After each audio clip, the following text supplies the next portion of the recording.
Padahal malam hari ini saya pemirsa membangun dialog saya atau diskusi saya lebih optimis ya bahwa kita masih punya harapan untuk meraih poin dalam laga di mana Indonesia atau Timnas Garuda Muda akan menghadapi Gini esok malam. Tapi kok judul saya Mission Impossible? Apakah ini benar nanti sama apa yang dikatakan atau dianalisiskan oleh narasumber saya?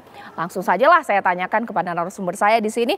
Mulai dari Bang Dede Sulaiman, mantan pemain Timnas kita. Assalamualaikum. Dan juga Bang Gita Suwondo, pengamat sepak bola kita. Saya masih akan menunggu pemirsa ini pelatih dan juga mantan pemain Timnas nasional ini sudah tersambung ternyata dengan Pak Haji Santoso. Selamat malam, Assalamualaikum. Selamat malam, Waalaikumsalam. Selamat malam Bang Dede, senior saya, Bang Wondo. Ya. Selamat malam Mas Haji. Ya, Mas saya Haji. Mau ke Mas Haji. Ya, saya mau ke Mas Haji terlebih dahulu. Ya. Salahkah TV One atau apa kabar Indonesia malam hari ini memberikan judul Mission Impossible Garuda Muda? Karena Gini tidak bisa kita pandang enteng secara peringkat kemampuan pemain. Boleh dijelaskan? Iya, kalau menurut saya dengan label Garuda Muda Mission Impossible itu ada sedikit benarnya, ada tidaknya. Karena begini, karena kalau kita lihat yang pertama kita harus melihat statistik, melihat kedalaman kedua tim ya, di mana Indonesia sekarang tidak diperkuat dengan pemain-pemain terbaiknya karena Rizky Ridho tidak bisa main, Justin Hubner juga nggak bisa main. Itu tentunya sedikit mereduce kekuatan di lini belakang. Yang berikutnya, Gini ini biarpun berasal dari negara kecil, negara yang tidak begitu besar, negara Gini ini bagian barat dari Afrika, tetapi tidak bisa dipandang remeh. Yang pertama, kita melihat bahwa pemain-pemain Gini ini membawa pemain 19 sampai 20 pemain, yang mana 16 pemain ini bermain di Eropa. Salah satunya penyerang mereka memiliki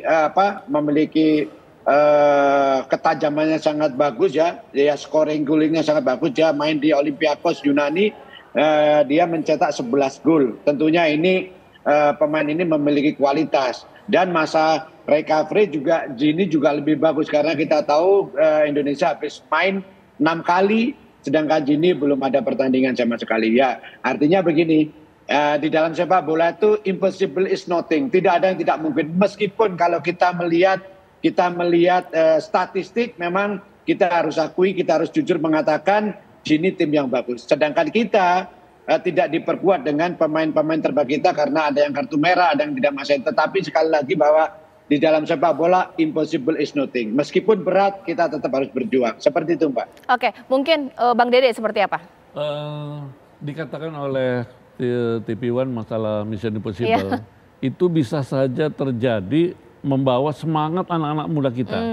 Terutama yang harus diperhatikan itu adalah sekarang ini adalah masalah mental dan kebugaran pemain itu sendiri. Karena apa? Kita tahu kita sudah 6 kali pertandingan di Qatar waktu itu, termasuk juga perjalanan antara Qatar dengan Perancis kan cukup melelahkan. Jadi memang mental dan kebugaran fisik pemain harus diperhatikan, betul-betul diperhatikan seperti itu. Dengan Mission Impossible, anak-anak mungkin bisa termotivasi untuk bisa memenangkan pertandingan itu sendiri. Oke, bagaimana Bang Gita? Kalau dibilang Mission Impossible memang ya ada ke arah sana. Cuman ya maksudnya kita harus berpikir seperti Tom Cruise dan kawan-kawan ya. Mission Impossible itu adalah sesuatu yang harus kita patahkan. Bahwa saya percaya bahwa Mission Impossible is still possible sampai Mission Impossible itu benar-benar terjadi. Artinya selama 2 kali 45 menit, kalau nanti di menit-menit terakhir kita memang sudah kalah, ya memang kita kalah. Tapi sampai ke arah situ harus kita usahakan. Memang ada masalah dengan kebugaran. Ada masalah bahwa peak performance kita adalah pada saat melawan Korea Selatan. Kemudian kita bermain selama 2 kali 45 menit ditambah injury time pada saat berhadapan dengan Irak. Kemudian kita harus terbang ke Perancis. Aklimatisasi juga menjadi hal yang penting karena pemain-pemain Gini ini kan sudah biasa bermain di sana. Mereka banyak yang bermain di Liga Perancis sendiri. Kemudian bahkan mereka bisa memakai pelatih senior mereka untuk menangani tim junior ini. Dan harus diingat bahwa di kualifikasi kejuaraan Piala Afrika Under 23, Mereka itu hanya kalah tipis dari Maroko yang sudah lolos ke Olimpiade, kalah tipis di semifinal dari Mesir, dan kalah adu penalti dari Mali yang tiga-tiganya lolos ke Olimpiade.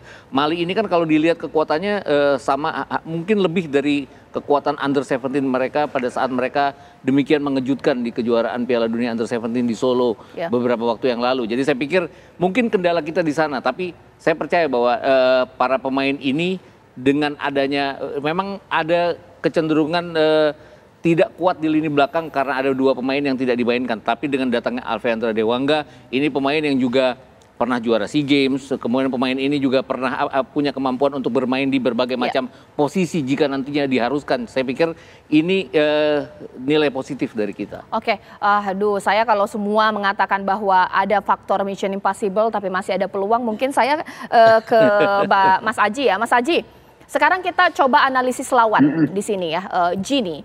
Kita tahu sudah menghadapi lawan yang luar biasa Korea Selatan, kita bermain baik di sana meskipun ada kekalahan Uzbek dan juga Irak.